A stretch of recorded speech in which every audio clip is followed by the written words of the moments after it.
All right, y'all. Welcome to the channel today. I have my special guest, Alissa Ruder, who you might have seen from the Well of Wisdom from street interviews in Austin. So, Alyssa, we're going to pick your mind a little bit more today. Alrighty. I know you basically got me off the streets. So. Yeah, we caught you on the streets, but I think it's symbolic because now you're here. So, and we learned a lot about you, but I think we didn't have a chance to really identify who you are and what you've been through in life and what you've learned. So, if you're willing to share any of that with the audience today, I think that aligns for us. Yeah. Perfect. Well, let's go ahead and get started. What's your mess in life? If you had to say, your message, what has been the messiest part of your life that you've had to essentially find your own solution to, that you're willing to share with the world today on what you've learned and how it's impacted you in the most positive way through trials and tribulations? Wow. My mess. I thought you said message, and then I realized you said mess. Yeah, your message. Which is, now I'm realizing, pretty similar. Wow, it's quite something. Oh, man. I mean, the truest thing I can say, sometimes still hard to say, it's infidelity. Infidelity. What does that mean to you?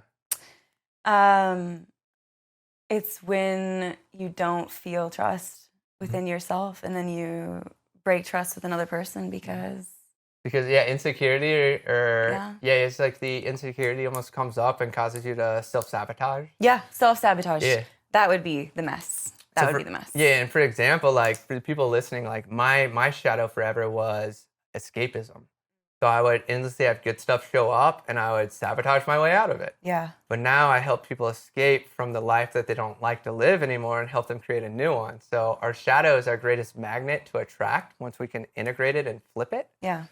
So even in that, I feel like you're through your shadow almost. It's today's an integration day, I feel like. Oh yeah, I know, it feels really good. I feel pretty flowy with it. I like that you helped me identify that it was self-sabotage. Yeah, because that's the overall theme. Yeah. So how have you identified, how have you started to integrate it, or how have you been integrating infidelity of something that has caused a mess in your life to create a message for other people? Self-acceptance. Yeah. Because I used to try to constantly get rid of this part. Constantly. I mean, it's shamed, in our society, for sure, times 1 million. So there was no answer to me of keeping it. I have to get rid of it. Because how many people told you infidelity is the worst thing in the world? You're this and that. The worst. And then I'm already thinking that about myself. Just more reflections of I am the worst thing in the world. Yep. Yeah. Did you grow up Catholic or Christian?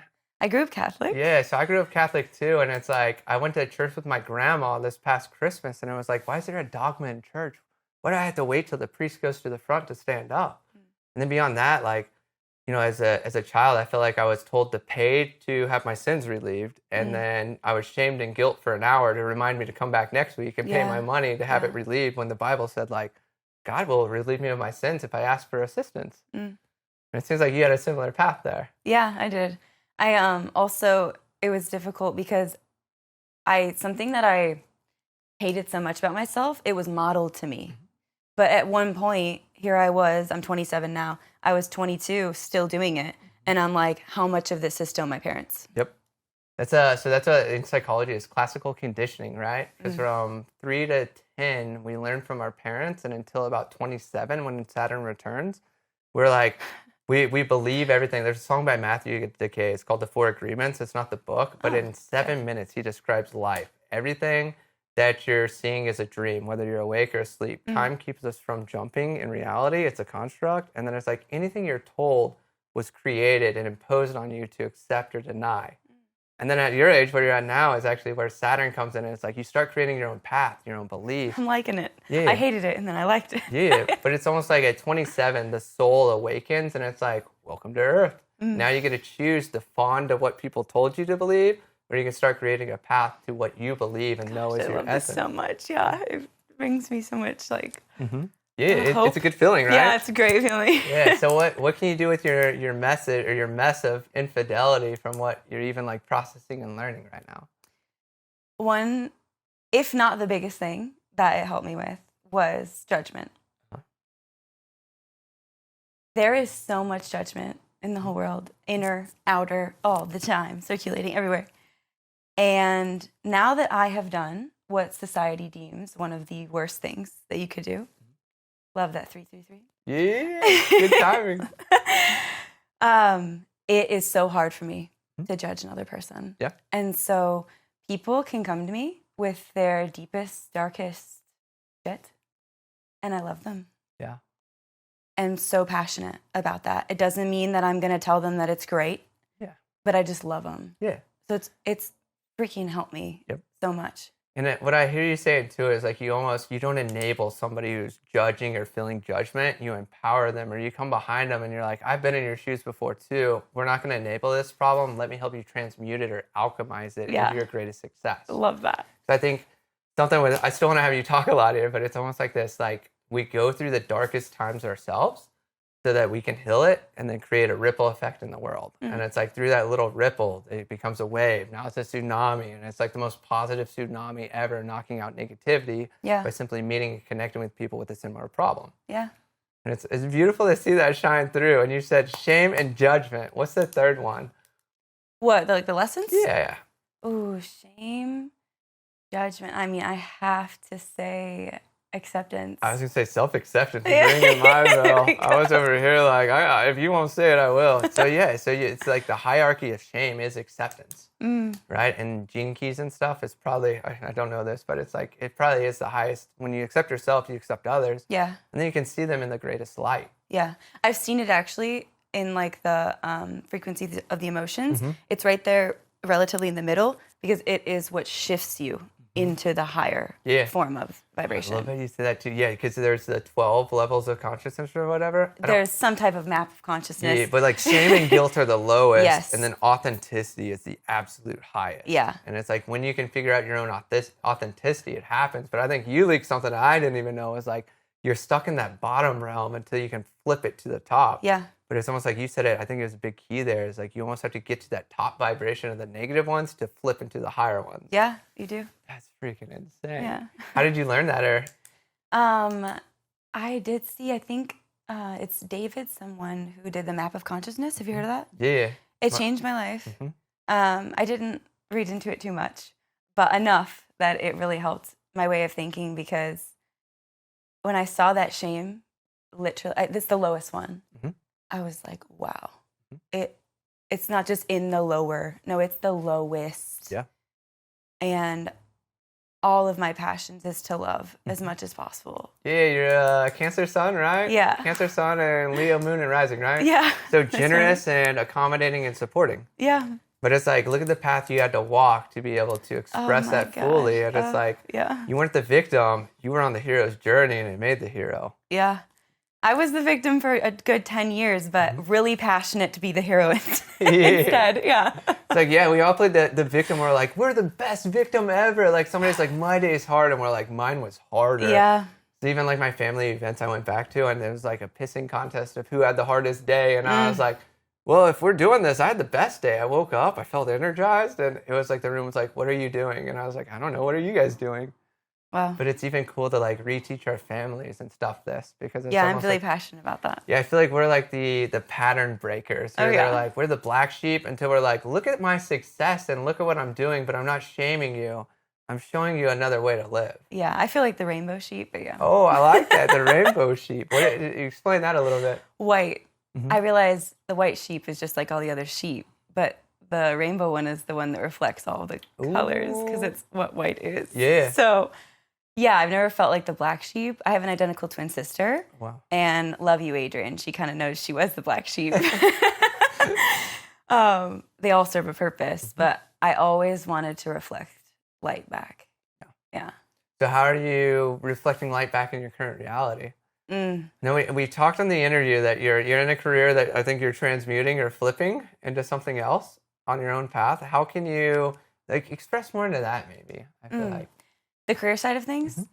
It's been interesting because, especially like I live in Austin, Texas, and it's such a powerful place for creativity coming here to literally build and do what your dreams are made of. Not kidding. Yeah. And it's been interesting. I got chills when I said that. It's so interesting for me because I know my career is actually a soul journey for me. My current 9 to 5. For sure. And I know that there's all this creativity in me that wants to be poured out outside of that. So it's been an interesting thing for me because I've wanted to support myself coming from like a mom who raised me, divorced parents type, lower income, in my mom's household. I was so passionate about being that independent woman that I got myself there. And now I realize how ready I am to pour my creativity out. And when I feel a little sucked from that job, I know how much I want to express. Just sing and tattoo or draw, anything. And even you're going into something cool here. I'm going to navigate us towards is like, I used to work at Amazon. So I used to be a nurse, quit, took a travel contract, was building a business in the worst market ever. Great idea. But I learned instantly, I was like, crap, wrong market. So I failed many times and I had to work at Amazon to build a bridge just to get money. And then I hated working at Amazon. And I learned how not to run a very big corporation while I was there. Nice. But also, every second I was there, I hated it so much. I knew I was there to get out of the mess I was in. So when I was working at Amazon, it was like my gym membership because I couldn't afford it. It also turned into my, like, as soon as I clocked in there, I was being paid to think about how I was going to get myself out of my mess and like show up as an entrepreneur. And then magically, I hated it so much. 3 months later, they bought me out of my contract and I made another like $1,500. That's amazing. And built a business out of it. I've noticed Amazon can be an accelerator for that. Yeah, Jeff Bezos replaces people. They're not people to him, they're numbers. Yeah. And he's notorious for being impatient and replacing people like they're numbers. Yeah. And I knew that. I was like, well, I'm not investing in this company. But it's like, if you compare him and Elon side by side, Elon's a lot more heart-centered, who's a Cancer. Jeff's Capricorn. I've seen the difference in my friends personally. And it's like everybody has an opposite. I think those two are opposites in a sense too. One's going to space and going further, and one's crossing the carbon line and calling themselves an astronaut with celebrities. Yeah. But it's like, which one's heart-centered and so forth. But it's cool to see how that company and exposure shifted me into my greatest success. Yeah. And I wasn't like a victim, like, oh, I hate it. I was like grateful for being there, but also saw a lesson in it.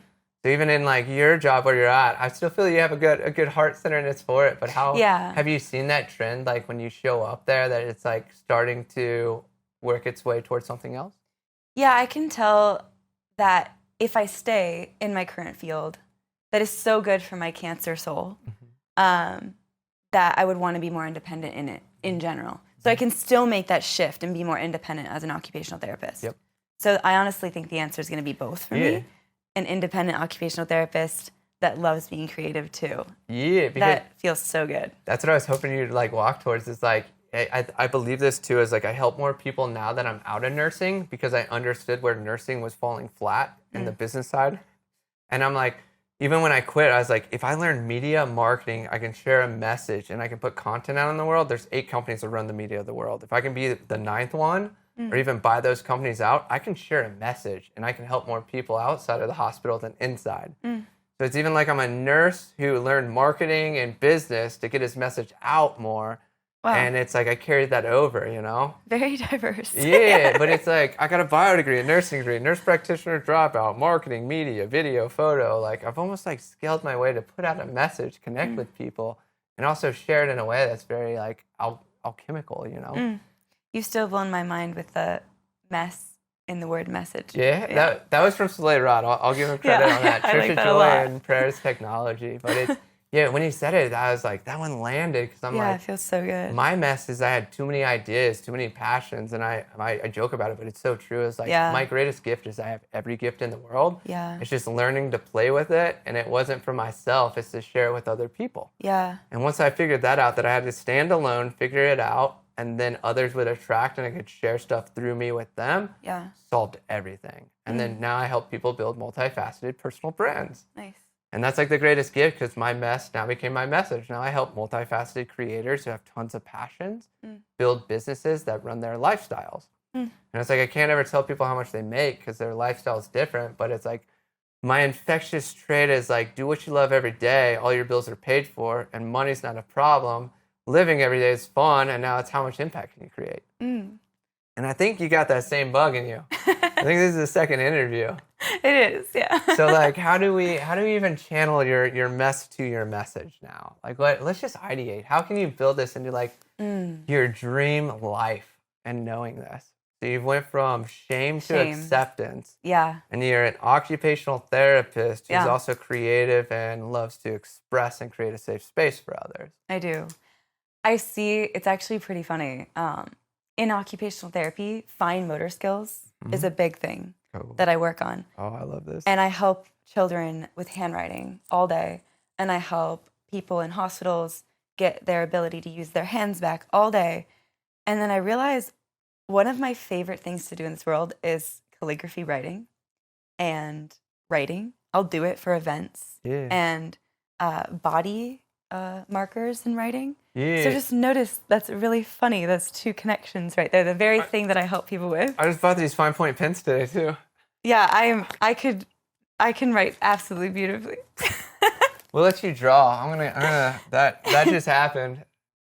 So part of this show is just like when stuff happens like this, it's just like, let's see what happens. And that's why we do these one takes, because it's not about editing and making it perfection. It's about capturing the essence in the moment and expanding it. That's something I love to do. Is like when I feel an intuitive ping and somebody's open, I'm like, let's see what you create here. Because I'm even taking notes, because everything Alyssa's sharing is like very deep for her soul. I can feel this claircognizant feeling. It's above my gut and below my heart. But it's like when it dings, I'm like, here, run with it. I love that. What are you drawing, or what are you writing? I'm writing shame. Ah, Beautifully. Yeah. Yeah.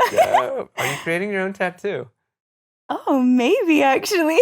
or maybe it's henna first. Wear it and see it, and then Exactly. That's why I like to do all of them. it's almost like empowering others through tattoo and art. You know? Yeah, that's how I feel. Even any form of artistic expression. This past year, I started singing, like intuitively singing. Oh, that's dope. It's so healing. Has it turned into light language yet? Yeah, I definitely can, like what I call, just, singing certain sounds that might not necessarily make sense, but yeah. So one time in a plant medicine ceremony, I learned this. It was on sassafras, and I just started humming. And as a mental projector, I realized my hum tells me my vibration, and I can also flip my frequency like that by humming at a certain pitch. Humming is very, very grounding for me. Yeah. I learned, and oh, that's dope. Show the camera. It's on manual focus, so we'll have to, look at that. Transmute your shame into beauty. I love it. So then how can you share this with others? And even in like, say you don't let go of occupational therapy, how can you modify occupational therapy in adults and kids? Oh, you know one thing that I thought of? Art? And it makes me so happy. So I do have one client, one student that she has a passion of drawing, and she just struggles with the physical accessibility to do so. And a lot of times in the school setting, I wish that I could go see them outside of school to really work on their passions. And I helped her get access to a drawing program, and like with a certain pen that she can physically use to make art and start her own little sticker business. It lit me up. That's fulfillment, right? Yeah. Purpose, not fulfillment. So I can tell it came to me this past year, like high schoolers or people with adults with disabilities that want to be creative but can't physically access that. Helping them makes me light up. I have a friend in Austin you need to meet. He's the one who tried to pull me down to Austin 2 years before I moved here. Wow. He dove into a wave in Hawaii and hit a black rock, and is quadriplegic, but still has doesn't have dexterity of his hands, but can move his upper body. Legs are locked, but it's like he wears a hat with a pointer on it, and he's able to create in Premiere Pro, Photoshop. Wow. His name's Tom Babb. Anybody here? He used to work for Skyfi. Now he's with Gauntlet AI in Austin. Ooh, pulled that one off. But it's like, Tom's incredible. He was actually somebody who helped me when I was a nurse in between entrepreneurship, working at Amazon. Wow. He hired me. It was like $30 an hour, and I would help him shower and lift him out of bed and like just like be his assistant. You did that. Yeah, that's but beautiful. he helped me build the bridge to entrepreneurship. Wow. And also built the bridge here to Austin a little bit too. Wow. But it's like, just to like mirror back to you, like how simple it is like AI and technology, as much as people hate them now, it's such a great gift. Oh, yeah. When we apply it to helping us be robotic in a sense of what we can't do anymore, to have more inner, one-on-one connection. Yeah. Or even like more connection with just humans. More expression. Yeah. Yeah. Because even as an entrepreneur, I automate all the stuff I can, but when it's sending text, like those aren't automated. Those are very like beautiful, heart-centered versus Good. like YouTube descriptions. I can handle it all Nice. day. YouTube knows, they own it. I like that you pick and choose. Yeah, but I see technology as a way to allow humans to reconnect. Like so many people are scared, but I'm like, how are you using it versus how can you use it to create more connection? And I love how you sent us down that rabbit hole. I was like, that's dope. So say that one more time. So helping adults or teens that have a creative expression. Yeah. That struggle with knowing how to access that. Because I'd even say there's a bunch of teens that probably have shame, judgment. They probably struggle with that. And it's like art, graffiti, drawing. Literally. Like Oscar, who just left here, is the dopest. I call him like a graphic wizard. He is phenomenal. Wow. But it's like, even Oscar was hiding that from me. And one day I was like, Oscar, what are you doing? Like, you're a freaking graphic wizard. And he's like, I love that term. And I was like, own it then. I pretty much thrive in any setting where I can help someone remember what safe feels like. And that's why it definitely feels like the world is my oyster. Because as long as I can do that, I feel such a fulfillment that, I don't know, just right now, like I'm smiling and I feel so much fulfillment.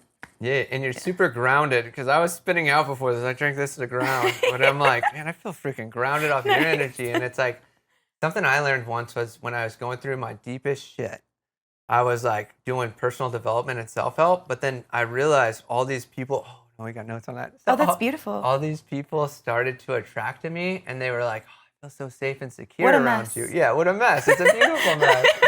But it's like, these people these people were endlessly like, felt that I was a safe space for them, and I didn't even realize it because I felt very insecure and I was doing the work. But then people who felt more insecure, I created a safe space for. And then once they shared it, I was like, wow, this is superpower. The more work I do on myself, the more I attract people towards me, and the more they want to hang out with me, not for what I do for them, but for who I am when I'm present. And that, I think, is a superpower you're embodying, because it's like, you don't have to do anything when you can be a safe space for people, but it allows you to get more creative of what you can do with them when they're in front of you. Yeah. And it's like, you don't have to market and run ads. You can just be yourself, and people naturally attract when you're in authenticity and alignment. I think it came to me, so I want to speak on it. Yeah. When I was in shame for maybe 15 years, I had basically no friends, 0, until I moved to Austin. The Austin effect. Yeah, and now an abundance of friends and people, because I have been more and more determined to come back to myself and radiate in my own frequency. Yeah. And it's, wow, I have friends, and that's no problem. Yep. That's been one of the most healing things for Alyssa in the entire world. Yeah, well, I'll add to this and build some more momentum. I moved here October 1st, which was just over 3 months ago. Yeah.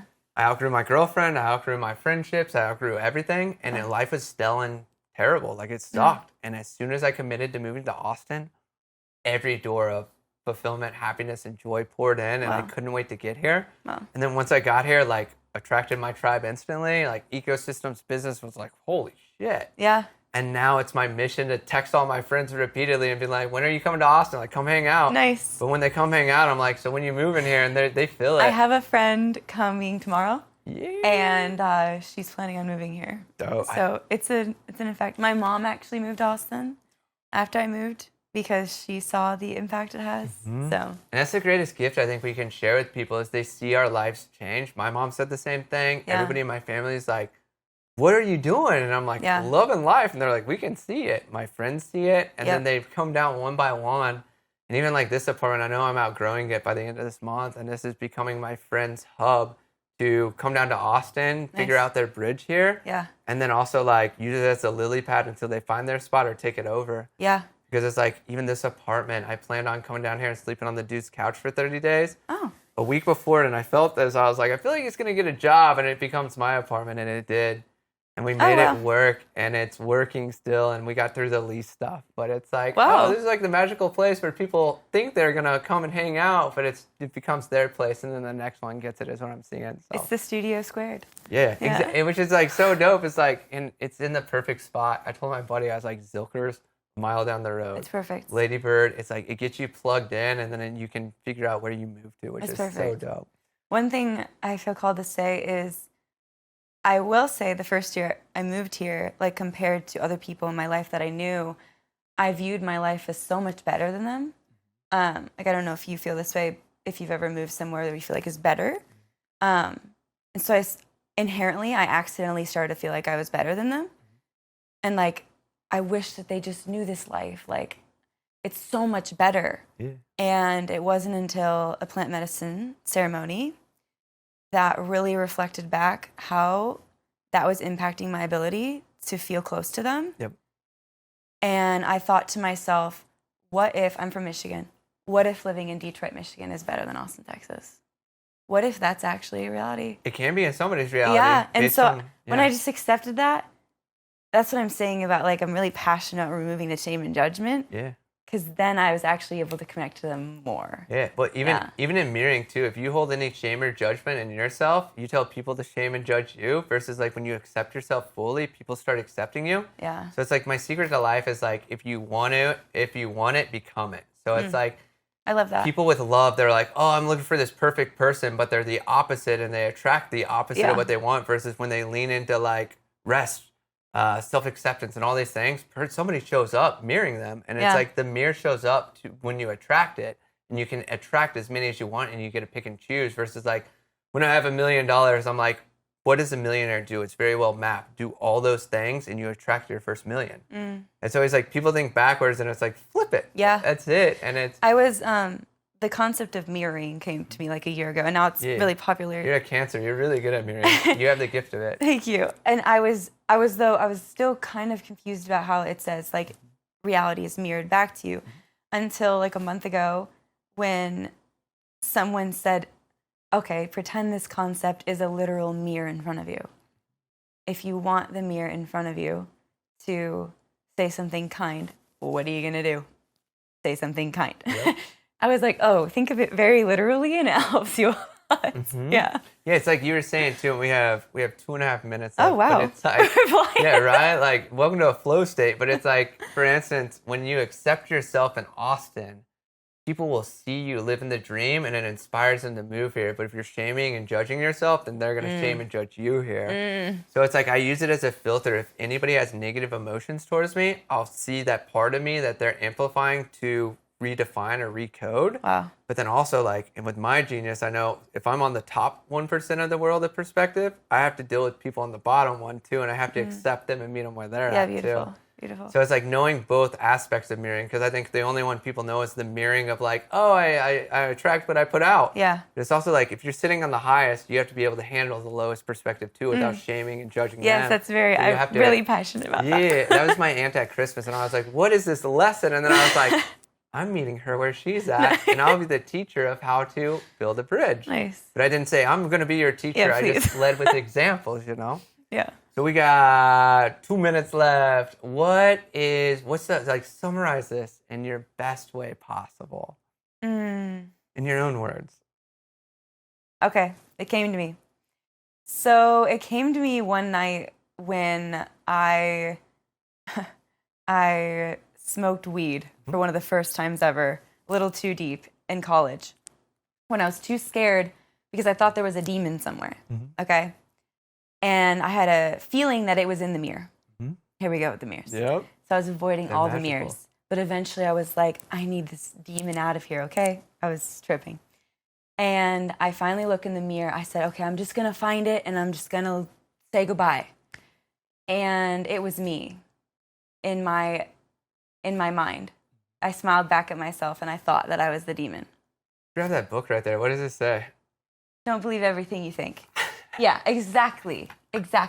So I stuck to that thought for about 5 years Until one day I finally got high again to get back in that state. I looked in the mirror for longer than I typically would have. I thought, okay, maybe there's a demon there. And then all of a sudden I invited myself, let's step into that fear. What's behind that? And all of a sudden I saw this girl who was crying and just wanted a hug. So I ran away from my shame and my judgment for 5 years when really I just wanted to give myself a hug. And I'm really passionate about giving myself more hugs this year. Woo! All right, go ahead. We will cut here.